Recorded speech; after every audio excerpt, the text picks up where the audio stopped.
from the lender's perspective, are there things tactically that a business could do to improve the signal it's sending to lenders here? I don't know if anyone has ideas, but I'd love to see if we can give a little bit of tactical advice to businesses or people in the ecosystem as they think about improving their creditworthiness. So I would start by almost jokingly, but not jokingly, say, change your industry and change your geography, which is not to say that you should move or get into a different business, but you've actually seen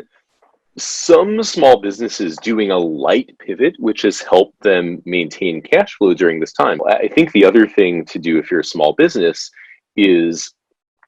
do everything you can do to be creative and flexible, because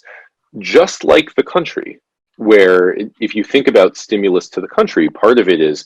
can you finance the country getting through this terrible period so that we're in a position to come out on the other side? And even if you have to spend massive amount of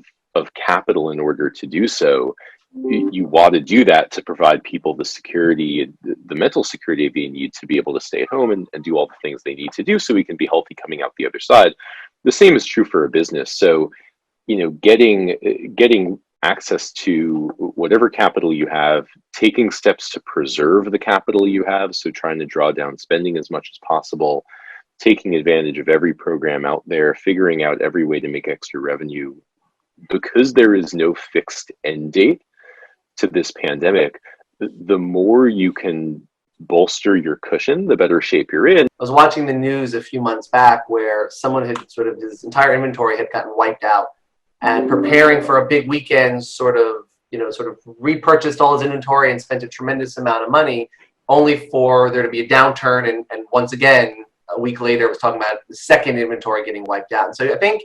it's about small businesses being honest about sort of what the situation that they're being confronted with. And I think oftentimes in the lending space, we try to force that, when making a lending decision and looking at underwriting information, we're trying to sort of dig down and sort of what's common sense here, and that you have to be realistic about what the outlook is.